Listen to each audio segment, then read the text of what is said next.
Good day, and following on from our bulkhead alignment video, I'm going to show how to do the motor mount. There's two ways to do it. There's this way and there's the way the manual states. Now I actually do it the opposite way from what the manual states, and I'm going to explain why, but first I'll show you what the manual actually says.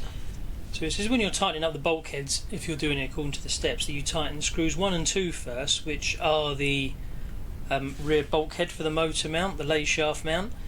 And then it says to do the T-piece connection and then do all the T-piece bolts afterwards. Now I actually do it the other way round, and I'm going to explain why I do it the other way round as well. So I've already put the hardware on the chassis to make this a bit quicker and a bit easier, and then waiting while I screw everything together, but I'm going to show you the differences. Now this isn't normally a screw that goes into the T-piece, and you wouldn't run them in this arrangement, but because this is a straight flat piece of aluminium and it's all going to line up, all the holes on the chassis are always going to line up, so you can guarantee that without using any tools that piece is going to be square. Now the reason I do it this way is because I'm going to back that screw out from there, and then I'm going to back off the lay shaft mount screws again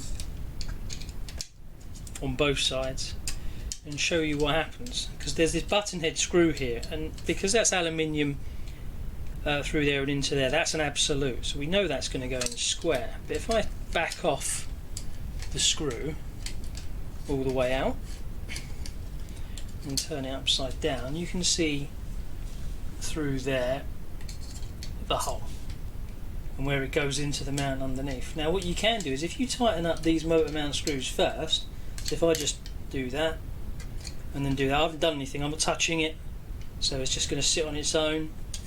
And now if you look down that hole there, you can see that the thread is off to the left. That's not aligned underneath. Now I could put the screw in and force it, but what that's going to do is create tension across there, and we can see the aluminium moving even with the bulkhead tightened up.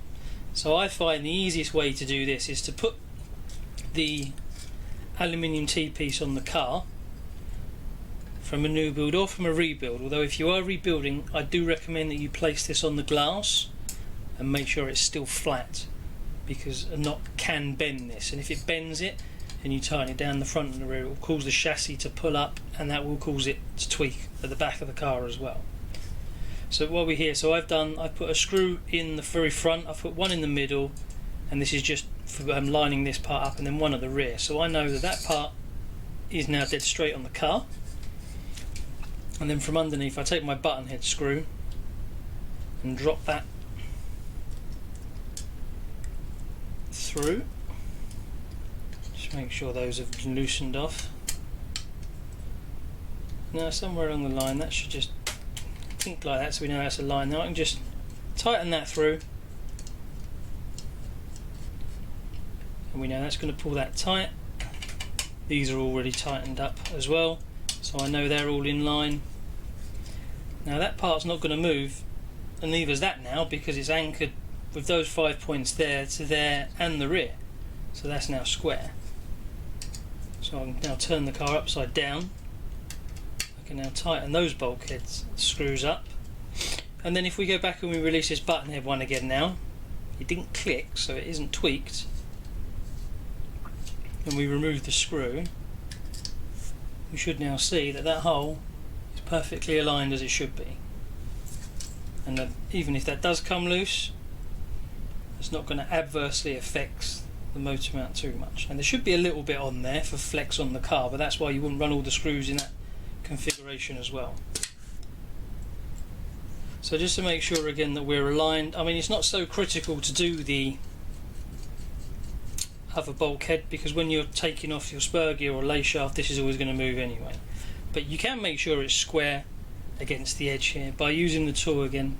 Now don't put it in side on, upways like that, because you can see there's a gap there, and that will cause it to sit inside. So if you turn it side on and slide the tool in, that's now going to press against that, and then you just rest the middle finger there and your index finger there, turn it upside down,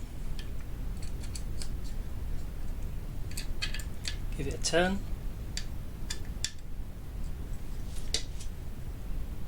and that should remove. and now we know that's square against there. That's square, that's square, that's square, that's square. And then afterwards I would go ahead, take out what screws I wanted to remove from there and put the bolt screw through there with the retainer nut, which will help to protect this from bending in the event of an accident, but just run it not super tight, run it lightly loose.